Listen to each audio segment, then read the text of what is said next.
Alright guys, how's it going today? We're going to talk about probability. Probability is really cool. Probability you've seen all the time. If you've ever watched a weather report, you have seen probability. The chance today for showers is 20% or 30%. Or the chance today for the hurricane hitting us is a 70% probability. Probability is basically the chance of something called an event occurring. It's the chance of something happening. Okay? And that something that's happening is called the event. Okay? The event may be raining, getting a good grade on a test, getting a certain average, the probability of a tree falling in the forest, the probability of war breaking out, the probability of unemployment. Okay, probability is the chance of something happening, and the event is I guess it's self-explanatory. The event is what you're looking for. Okay. If you've ever heard a weather report, you are given the chance, probability of rain, snow, etc. These are all events. Today there's a 20% chance of rain means that there's a 20% probability that the event rain will occur. That's what probability really means, guys. And sometimes teachers they just teach a formula and they don't really show why that is happening. So I want to really make sure you understand what probability is, not just a silly formula. The probability spectrum, okay? Again, some of this may just seem very stupid, and hello, of course, Mr. Morrow, but I want to make sure that you guys got this, okay? When you're talking about the spectrum of probability, you have from 0, which is a 0% chance, all the way to 100% chance. Remember, 1 if I turn into a percent is 100%. Okay? An impossible event would be something like, what is the probability of a week having 8 days? 0. It's 0. It's impossible. A week has 7 days, and that's just the way it goes. What is the chance of the probability of a human picking up a car? That's pretty much impossible. Pretty much impossible. Maybe not impossible because sometimes you have those adrenaline things. But you know what I mean, guys. Impossible events. Okay, how about this? What is the probability of rolling a 7 on a regular number cube? 0. It's impossible. So when you're talking about a 0% chance, it is absolutely impossible. 0.5, you have a 50% probability. It could go either way. That's like a coin toss. Very good. Thank you. It's equally likely as unlikely. If I flip a coin, I have 50-50 chance. 50% is going to be tails, 50% is going to be heads. Okay, that's equally likely as unlikely. And then 100%, that's a certain event. That's going to happen for sure. What is the probability of the sun rising? 100%. What is the probability of the first day of the week ending with a Y? 100%. Every day of the week ends with a Y. What is the probability of all the humans in the class breathing oxygen? 100%. Because if you're living, you're breathing. So you have no choice there, okay? So you have certain event, impossible event, and equally likely as likely. That is where the percentages come in. So when you see these percentages, you know where to put them, okay? If I have something between 0 and 50, this is called unlikely. It's not impossible. It's just unlikely. That's why when you're going to go to the beach or something and you're looking at the weather report or you're going to go fishing and it says 20% chance of rain. Oh, it's going to be good. It's probably not going to rain. Probably.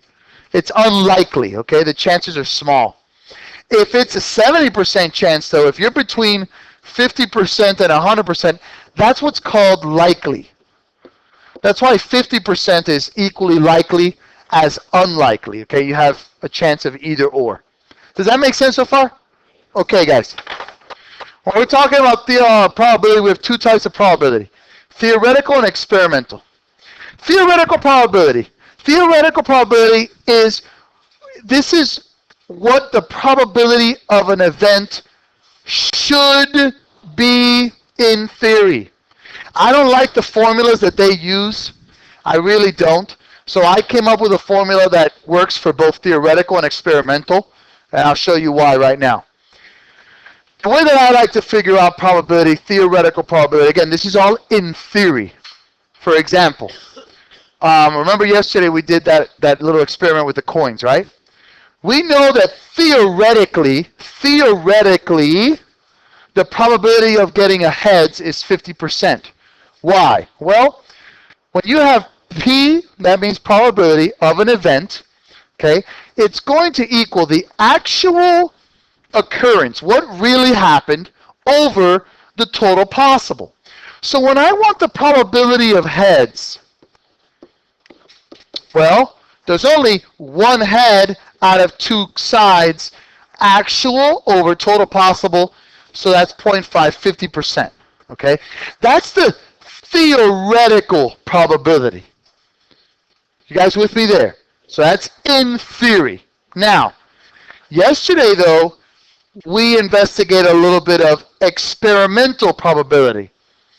And experimental probability, this is the probability of an event occurring based on real observations, experiments, or trials. They're all known as the same thing. If you remember yesterday, I'm just going to pick one row. Out of 8 flips, okay, you had 3 heads, if you remember. So the probability of the event being heads, probability of getting heads was 3.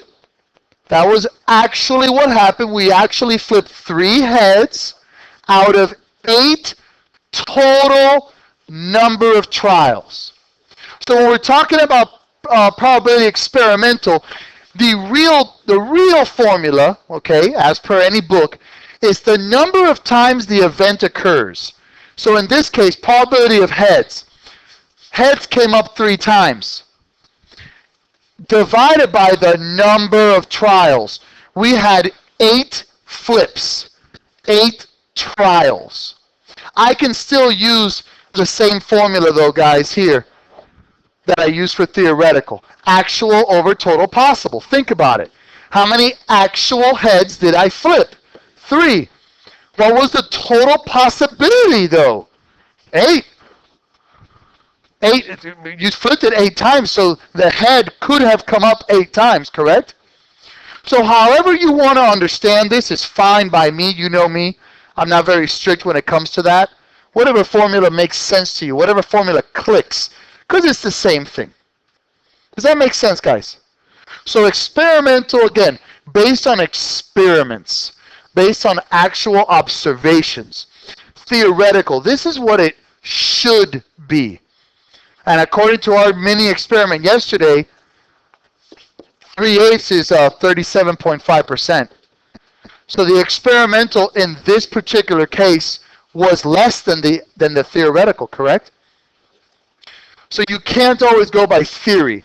Sometimes the actual process is different than the theory. Are we good so far, my brothers? All right, let's just do a bunch of examples then. Of the 60 vehicles in a teacher's parking lot today, 15 are SUVs. What is the experimental probability that a vehicle in the lot is a pickup? Well, think about it. Not a pickup, an SUV. Hello? The probability of an SUV. Well, this is experimental because it's not a theory. You actually have 60 cars in that parking lot. So that's my total possible. Total cars is 60. And how many of those 60 are the actual SUVs? 15. Let's go ahead and it's 1/4. Very good. So that's a 25% chance. Okay? Does that make sense? Guys? Now look, let me show you what you could do with that probability. Let's say that in this particular school, this is the trend of the teachers. If I asked you, based on this particular school's probability here, okay, next year we will have 70 teachers. How many SUVs will you have based on this probability? You'll have 70 cars now. What would you do there? Very good. Exactly, guys. If you have, you're going to have a couple different ways. We're going to do the proportional way. 15 over 60 equals x over 70. Beautiful, guys. What happened? What I would reduce it. So that's basically 1/4, right? Equals x over 70. So 70 equals 4x, so divided by 4. So x would equal 1. You got 30, like 17.5, right? Yeah. So basically 17.5. You can't have a point 0.5. So 17 SUV trucks when I have 70 people. You always round down for physicalities because you can't have half a truck, so it goes down to the 7, okay? Now, another way you could have done this, isn't this saying basically that 25% of the cars are going to be SUVs? Well, think about it, guys. If I say 25% of the cars or vehicles equals the SUVs, well, 0.25 times 70, because now there's 70 cars, equals the SUV, which is going to give you exactly the same thing, 17.5, so basically 17 SUVs. Does that make sense, guys? Because it's not just finding the stupid probability, it's being able to apply it in real life. Does that make sense? Promise? Okay. A baseball player got a hit in 20 of his last 50 times at bat. What is the experimental probability that he will get a hit in his next at bat? So I want to find the probability of a hit. Actual over total possible. How many actual hits did he have? 20. Over total possible? So he's got a 40% chance of hitting. So now if I said out of 100 at-bats, how many times will he hit? Exactly. Because it's going to be one of two ways you could do this. 20 out of 50 equals X, remember actual over total possible. Or you could just go the easy way, in my opinion. 40% of 100 would equal blank. When you do both maths, I promise you, it's going to be 40 hits. Just out of curiosity, is that a good percentage for baseball? Yeah. It's a 400, right? Because it's out of 1,000. Yeah, 400. So this is a very good player. Okay. Yeah, his next at bat, 40% chance that he'll have a next at bat. So if I have 100 at bats, he's going to have 40 hits. Basically, odds, probability. This is the probability. Okay, now, guys. What is the probability of having, I love this one, a boy, a girl, and then a boy as children in that order? Okay, here, 1/8, you just came up with that? Just came up with that out of the blue? Let's think about why. I don't know, and I can't even say yes or no to that. We got to make experiments, guys. You're going to have 3 kids, right? Okay, so your first kid, it can be a boy or a girl. And then with your second kid, please pay attention because this is where experimental probability gets a little bit tricky. Very good. If you had a boy, your second child can still be a boy or a girl, can't it? Okay, if you had a girl, your first child, your second child can still be a boy or a girl, can't it? Okay, your third child. You could have had a boy and then a boy, and then you're still going to have a boy and a girl. You could have had a boy and a girl, and then your third child's still going to be a boy or a girl. You could have had a girl and a boy, and then your third child's still going to be a boy and a girl. And you could have had a girl and a girl, and then your third child can still be a boy and a girl. So remember, we're looking for actual over total possible. So I got to find the total possible here, guys. What do you mean, why did I do all the numbers? First kid, second kid, third kid. My first, look, this is what can happen. I can have a boy, or a boy, right? So that's one of my first outcomes. I could have a boy, a boy and a girl, can't I? So I can have a boy, boy, girl. I can have a boy, a girl, and a boy. Boy, girl, boy. I can have a boy, a girl, and a girl. That's my first set. You with me, guys? That's starting with first having a boy. Now I'm going to be red. I can have a girl, a boy, and a boy. I can have a girl, a boy, and a girl. I can have a girl, and a boy. I can have a girl, and a girl. Guys, I'm not trying to confuse you at all. I really need you to see what I did here. If you don't, just talk to me. That's what I'm here. Thank you, bro. Okay, you cannot do 1/2 times 1/2 times 1/2 because this is 1/2 for the first one. But now you have 1/4 for this one because you have 4 possibilities. Then you have 1/8. Do you see what I'm saying? No? Okay, why? Let's talk. Thank you. Look, guys, I can have a boy or a girl on the first one. If I just said, what's the probability of having a boy or a girl? Yes, that's 1/2. Does everyone agree with me there? But guys, think about what I'm saying. If I had a boy first, on my second child, I can have a boy or a girl. But if I had a girl first, I can have again a boy and a girl. So don't I have 1/4 of a chance here? Just 4 possibilities. And then for each boy and girl that I had as a second child, I can have a boy and a girl for each one of those siblings. Are you seeing what I'm saying, my man? You sure, my brother? Thank you. So now the question is, what's the probability of having a boy, a girl, and a boy in that particular order? A boy, a girl, and a boy. 1, 2, 3, 4, 5, 6, 7, 8. I hate you, Jimmy.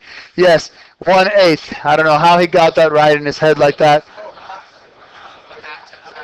Half. Do you see? I don't understand how that would make sense. Well, yeah, because you have a half shot for each child. Okay, yeah. I could see that. Okay.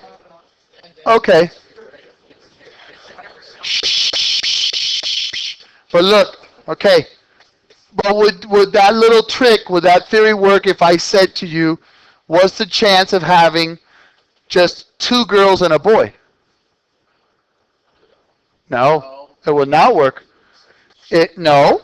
Let's see if it does or not. 2 boys and a girl. I got 2 boys and a girl, 2 boys and a girl, 2 boys and a girl. Did I say 2 girls and a boy? Yeah. All right, so we'll go backwards. 2 girls and a boy, 2 girls and a boy, 2 girls and a boy. That's 3/8. The trick does not work. Because it said in that order. Yeah, correct. If we take that order out, though, then we have to do something differently. Does that make sense? Promise? Let's continue. Anytime. Okay. What is the theoretical probability of getting a 5 on a roll of a standard number cube? What's the probability of getting a 5? Yeah, it's actual. 1 is actually there out of 6. Done. Easy. So, that's where gambling comes in. Probability with gambling. That's why you shouldn't gamble. The odds are you're going to lose. Okay, I'll give you some stats right now. No, it's not a matter of being bad. When you gamble, it's either luck or no luck. Okay? Roulette is the worst game you could possibly play. There is no skill at all involved. The house has a 27% chance ahead of you of winning. Let me put it to you this way. Out of 100 people that go to Las Vegas, okay, 97% lose, 2% break even, that means they don't lose or win, and 1 wins. So that means 1 person out of 100 wins. Now that win may be $10 or it may be $1,000. My point, there's a reason that the casinos are so huge in Vegas. They're multi-billion-dollar operations because we are pretty much, you're going to lose. when you gamble like that, you're pretty much going to lose. Okay? Yes, sir. Shh. Well, in the card games, those are the better odds. Yes, blackjack has one of the best odds, but the best odds out there is craps with the dice. Poker is a different thing. Poker has a lot of skill involved. There is luck for sure, but there's a lot of skill. There's a lot of people, knowing people, reading people, being able to hide what you've got. So that's a little bit different. But for the most part, guys, don't gamble. You're gonna lose. What is the theoretical probability now of getting a sum of 5 on one roll of 2 standard number cubes? Okay, this is when you're playing like Monopoly or anything that you have to roll 2 dice. Okay, this is where the probability comes for that. But let me explain what happens here, because I know that you guys are not going to be able to guess this one for sure. There are 36 possibilities of sums when you're rolling 2 number cubes. Let's call this number 1, 2, 3, 4, 5, and 6. That's dice 1. And this is dice 2. Okay? Let's talk about their sums here, guys. Let's talk about their sums.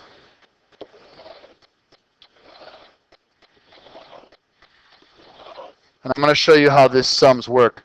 It's actually quite cool. Okay. When I roll a 1 and a 1, I get a sum of 2, right? And then a 1 and a 2 is 3, and then 4, and then 5, and then 6, and then 7. I'm just adding the numbers, correct? So a 2 and a 1 will be a 3, then a 2 and a 2, 4, then a 2 and a 3, 5, 6, 7, 8.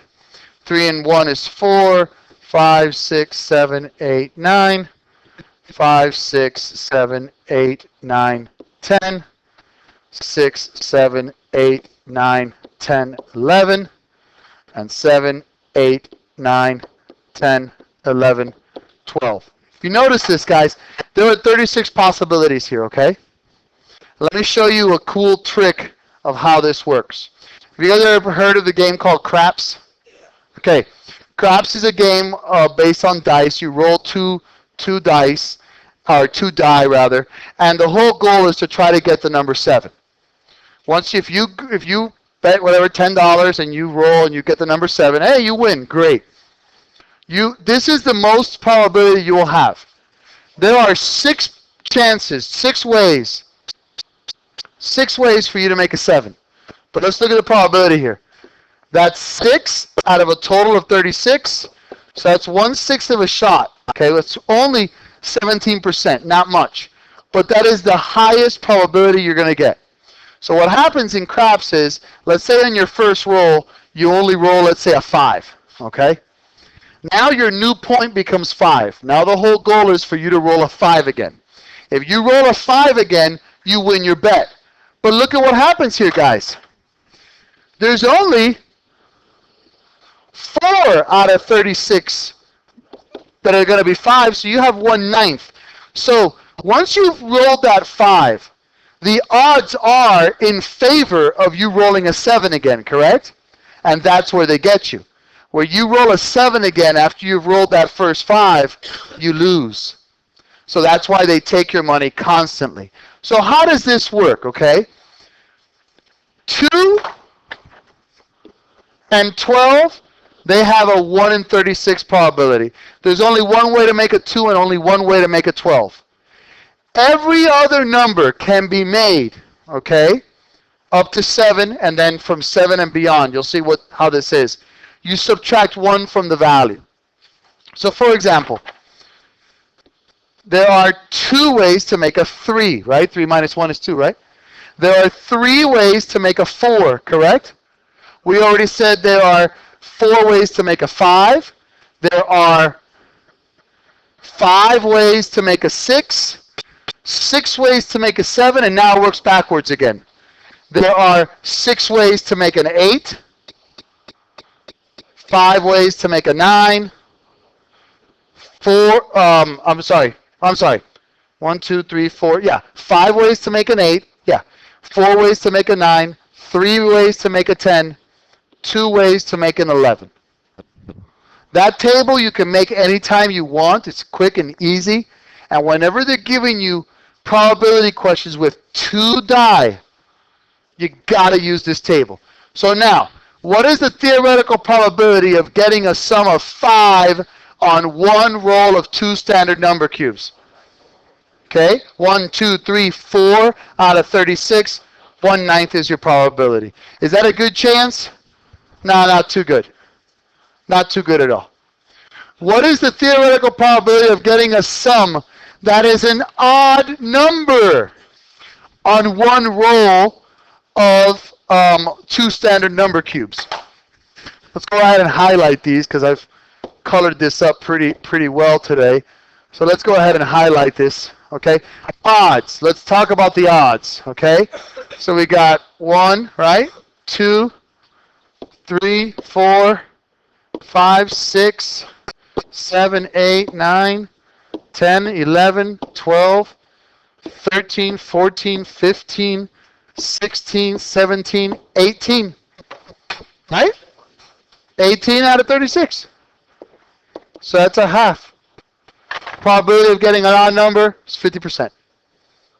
Is that making sense, guys? You promise? Okay. What is the probability of being dealt 2 aces in a hand of Texas Hold'em using one standard deck of 52 cards? When we're talking about a deck of cards, guys, just so you know, you're going to have what's called hearts, okay, spades, clubs, and diamonds. Each one of these categories or colors are going to have 13 cards. All of them are going to have 13 of the same cards. So there's going to be 4 ones. 1 heart, 1 spade, 1 club, 1 diamond. There's going to be 4 kings. 1 heart, 1 spade, 1 club, 1 diamond. There's going to be 4 jacks. 1 heart, 1 spade, 1 club, 1 diamond. There's 4 of everything. So, what is the probability of being dealt 2 aces in a hand of Texas Hold'em using one standard deck of 52 cards? Okay? So, actual over total possible. How many actual aces do I have? 4. So 4 out of 52. So that would be 1/13, right? Wait, no, that's not the question. Hold on. No. No. Yeah. I'm sorry. This question, guys, is bad. This is a bad question. And the reason why it's a bad question is because this is called dependent probability. These are 2 events because you have the probability of getting it once and then you have the probability of getting it a second time. So I will teach this on Tuesday. I apologize. What is the probability of me just giving you 1 ace out of a deck of 52 cards? 1 out of 52. What's the probability, just for giggles, of having huh?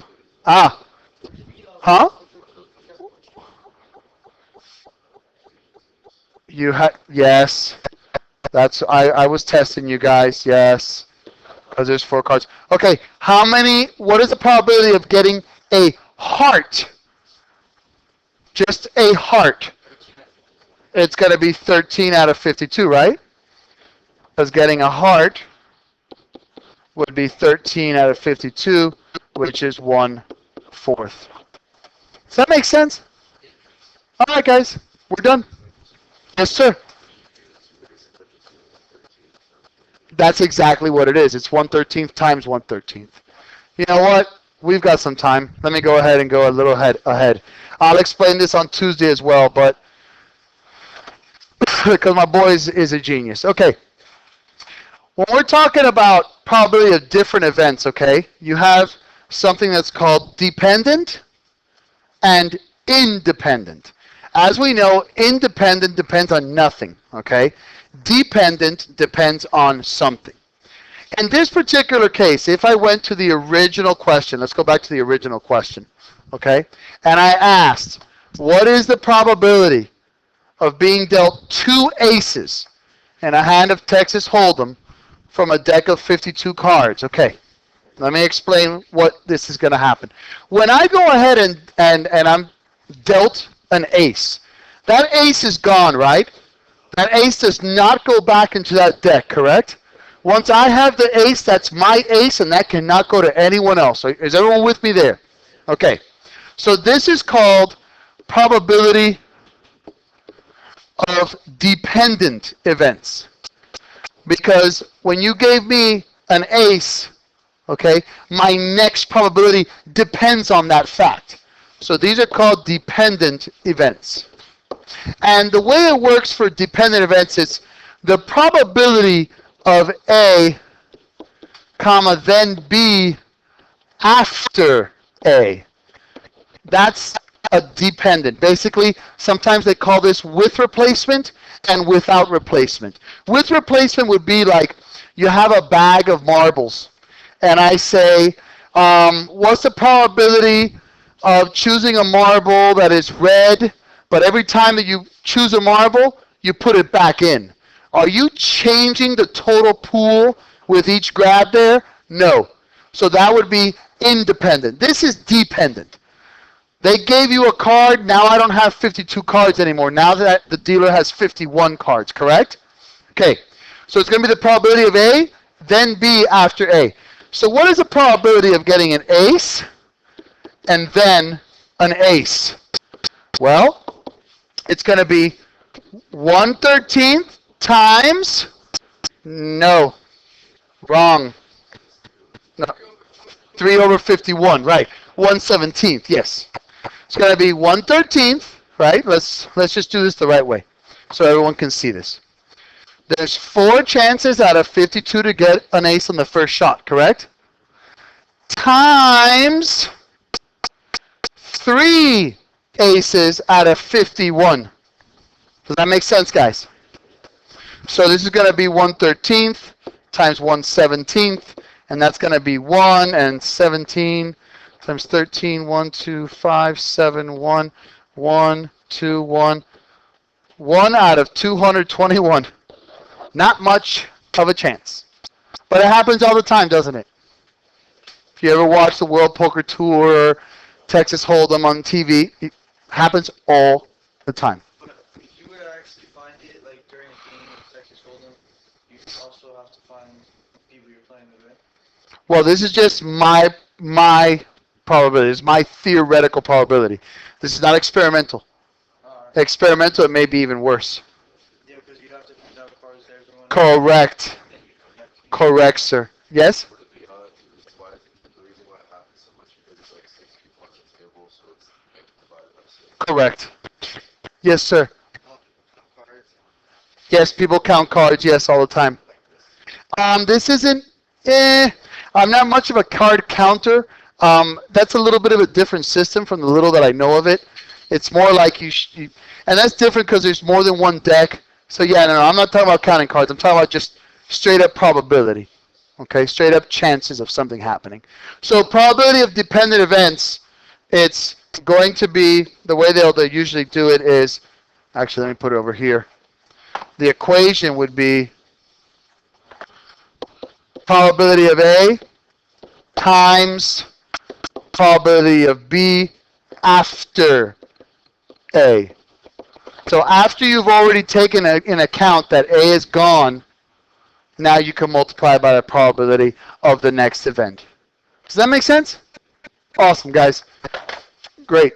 Thank you very much. God bless you. Have a great day.